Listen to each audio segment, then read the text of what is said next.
Hello, welcome back to my channel. Today we are going to be discussing about schizophrenia. So what is schizophrenia? Schizophrenia is a mental disorder that affects the individual's perception of reality, thought processes, and interpersonal relationships.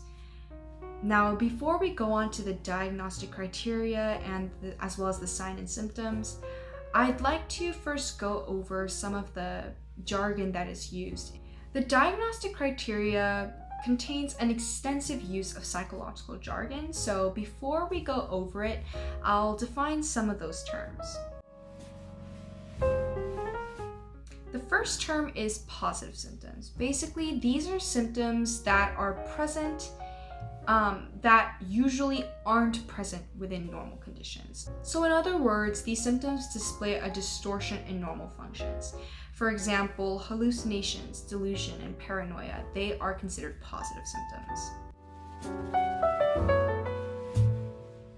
Now on the flip side, there are negative symptoms. And negative symptoms are symptoms that show a decrease in or a loss of normal functions.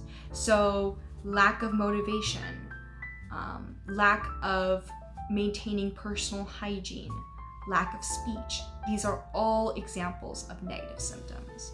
The third term is catatonia. Now, catatonia is an abnormality of movement or behavior. So it's quite a bit of a spectrum. So on one side of the spectrum, they can be completely immobile, mute, rigid. But on the complete opposite side of the spectrum, they could be displaying erratic, meaningless, or repetitive movements. This can also happen to their speech as well. The fourth term is avolition. And this means lack of motivation. It's kind of a fancy term for that. And the next term is alogia, which means poverty of speech. Basically, this means that they don't speak that much and they're usually mute most of the time. The next term is circumstantial speech. This is basically a disordered speech in which the conversation drifts, kind of almost like a stream of consciousness, but it often comes back to the point that they originally started with. Now, these are the phases of schizophrenia that I also wanted to go through, and the reason why I add this in the definition section is because they use words that many people haven't heard before, such as like prodromal, progressive, and residual, and so I'll go over this. Basically, the pink line shows the level of functioning, whereas the blue line shows the level of psychosis. The y-axis indicates intensity, which is like the magnitude of functioning or the magnitude of psychosis. And then the x-axis is time. So the prodromal stage is the period of decline in functioning that precedes the first acute psychotic episode. So as you see here, we see a decrease in functioning and a slow increase in psychosis. And then there becomes the active phase. The active phase is the psychotic episode initiation, where positive symptoms are predominantly manifested. And this is also when the level of functioning is at its lowest. And then you go through progressive and residual, which are the phases that follows after an acute phase. And so negative symptoms are predominantly manifested during this phase as well. And I'd also like to note that this graph is super duper generalized. This graph shows what it would look like when someone receives treatment at the active phase. And so if they receive treatment in the active phase, you're going to see a decrease in their psychosis, and you're going to see a steady increase in their level of functioning. But in the case where the individual doesn't receive any treatment in their active phase, we would observe a prolonged period of their active phase, and their residual phase wouldn't go down that much as far as psychosis is concerned, and their functioning level wouldn't increase as much as shown in this graph. All in all, this graph is super general, and not everyone with schizophrenia is going to necessarily follow this pattern. I wanted to show this graph because it's a very good visual picture as to how the phases of schizophrenia kind of play out. And Also, I kind of wanted to introduce such terms such as prodromal and residual because they are included within the DSM-5 criteria. So what is the diagnostic criteria for schizophrenia, as well as its signs and symptoms? So according to the DSM-5, Criterion A states that 2 or more of the following must be present for a significant portion of time in a span of 1 month or less if successfully treated. Of the 2 or more following symptoms, at least one of them have to be either delusions, hallucinations, or disorganized speech. These are all known as positive symptoms. Delusions are firm, false beliefs that are detached from reality. Hallucinations are basically a phenomenon where a person sees or hears things that aren't there. And disorganized speech, which can include incoherent, circumstantial speech, as well as other speech disorders. And then the other symptoms could be grossly disorganized or catatonic behavior and negative symptoms, such as avolition, alogia, or diminished emotional expression. Criterion B states that during the onset of schizophrenia, the individual's performance in one or more major areas of their life, such as work, social, or self-care, has to be below the level of achievement prior to the onset. And this statement is mainly for the adults. As for children and adolescents, their performance in one or more major areas of their life must fail to achieve the expected level of functioning in those areas. Criterion C states that the onset has to last for at least 6 months, where it must include at least 1 month of symptoms described in Criterion A. As far as prodromal or residual phases are concerned, only negative symptoms must be present, or 2 or more of the symptoms in Criterion A must be present but in a less intense form. Criterion D states that schizoaffective disorder, depressive disorder, and bipolar disorder must be ruled out. Criterion E states that the onset must not be due to either substance use or any other medical condition. Criterion F states that if the individual has a history of autism spectrum disorder or a communication disorder of any kind, the diagnosis of schizophrenia can only be made if their delusions and hallucinations, along with other required symptoms for schizophrenia, happen for at least a month, or less if they are successfully treated. Now we move on to risk factors. Although the causes of schizophrenia aren't known, genetics, brain chemistry, and environment should all be taken into consideration. One of the risk factors is having a family history of schizophrenia. So studies show that if an immediate family member has schizophrenia, the chances of getting schizophrenia are 10%. But if the individual has an identical twin who has schizophrenia, chances of also developing schizophrenia can be as high as 65%. Therefore, family history of schizophrenia should definitely be noted when trying to weigh out the risks of somebody developing schizophrenia. Another risk factor can be the prenatal conditions. And so some pregnancy or birth complications can increase the risk of developing schizophrenia, such as malnutrition or exposure to toxins and viruses that may impact brain development. Another risk factor is taking psychotropic drugs during teenage or young adult years. Now, as far as brain chemistry is concerned, I'd like to introduce 2 hypotheses.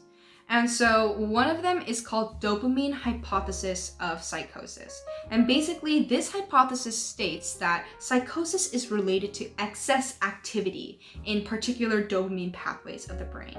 So basically having excess levels of dopamine might be related to developing psychosis. The second hypothesis that I'd like to introduce is the glutamate hypothesis of schizophrenia.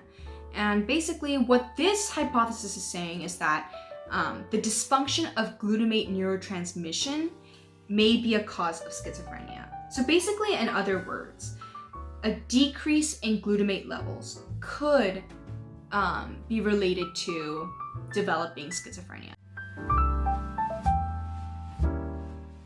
So here are some psychotherapeutic interventions that an individual can take when trying to treat schizophrenia.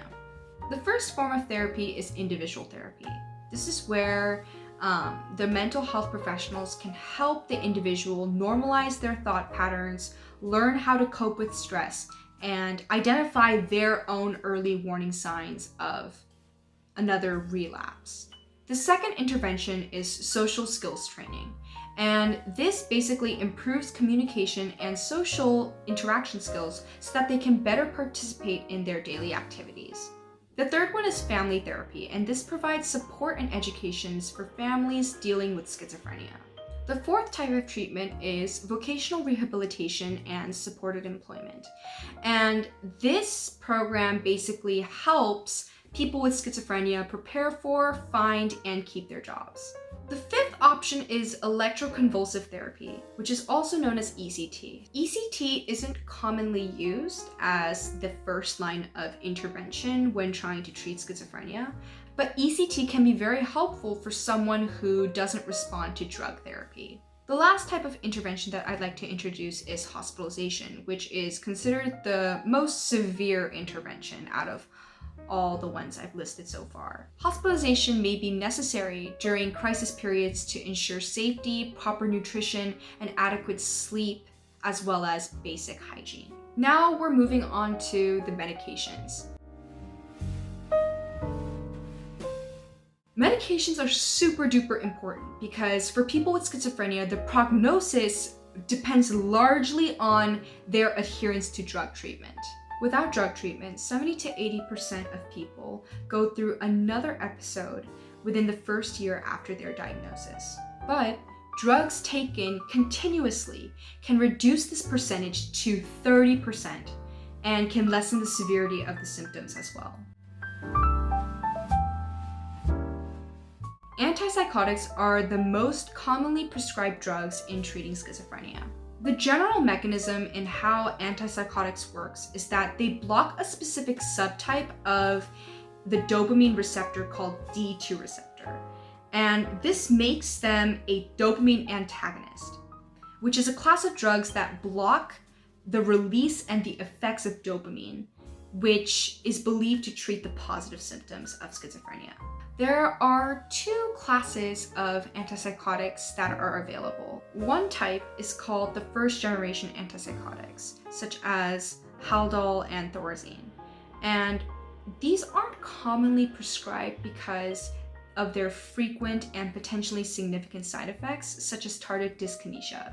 This is because first generation antipsychotics only block D2 receptors, which can treat positive symptoms, but it also worsens negative symptoms. But then later on, second generation antipsychotics were produced, such as Abilify and Seroquel. We probably see commercials for those antipsychotics a lot.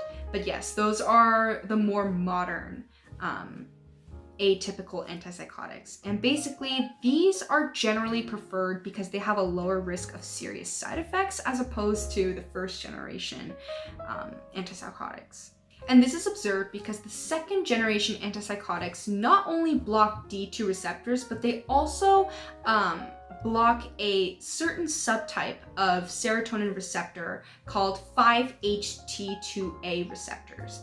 And this combined action between these two receptors are known to treat both positive and negative symptoms of schizophrenia. Some antipsychotics also come in injection form, and this is an alternative for people who don't like taking pills. Another alternative option is taking an antidepressant alone or along with an antipsychotic. So what are some statistics of schizophrenia?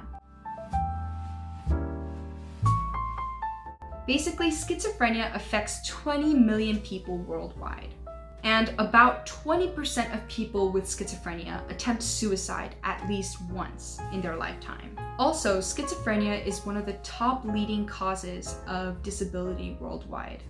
An outraging statistic I found was that only 31% of people with schizophrenia are actually getting treated, which suggests that over 2/3 are not receiving any treatment at all. Speaking of not getting any treatment, there are definitely complications that can develop if one doesn't get treated promptly. Such complications can include the increased risk of suicide, anxiety disorders, OCD, depression, alcohol and substance abuse, as well as a lot of other mental disorders. And some of the more social complications are that they have the inability to carry out daily functioning, such as going to work or attending school. They can also be more susceptible to social isolation, financial problems, and homelessness as well. Unfortunately, schizophrenia is still a very stigmatized disorder. I can personally attest to this because for one of my research endeavors, we tried to study the efficacy of CBD in treating schizophrenia. One of my colleagues in my research team reached out to a psychiatrist to gauge the feasibility of our experiment, and it ended up not being that feasible. I'm not a mental health professional yet, so our research is pretty limited, but one of the reasons that the psychiatrist mentioned was that we won't be able to get many participants when studying schizophrenia because it's a very stigmatized disorder. So if anything, we should switch to studying a disorder that is more normalized and common, such as ADHD. And I have to say that that reason really disturbed me because stigma might seem exclusively confined in just social spheres. However, that is definitely not the case. It also bleeds into the professional realm. It's because of the stigma that makes it harder for researchers to study about schizophrenia. It's because of the stigma that steers so many people away from getting the treatment that they need. There are many cases where schizophrenia is so stigmatized within a family unit that the people who have it cannot even get treatment even if they really wanted to. Stigma may also contribute to the inaccurate reports of current statistics because the statistics that I mentioned previously may be underreported. We have no idea of knowing how many people truly have this disorder and suffer in many ways because of this. That's how powerful stigma is. The way that it socially deters not just the general public, but also mental health professionals from exploring more about this disorder is very, very concerning. So that's why I wanted to take the time to send a message to you all that we should all take our part in decreasing the stigma that is attached to schizophrenia, as well as any mental disorders for that matter. Because even though it might not seem like much, decreasing the stigma can fundamentally change how the world views such disorders like schizophrenia. And this perspective shift can be extremely helpful for people who are suffering from schizophrenia in so many different ways. And so, although I don't know what the future may hold, I really hope that the trajectory of the way people view schizophrenia would change for the better. Thank you for watching, and I'll see you in the next video.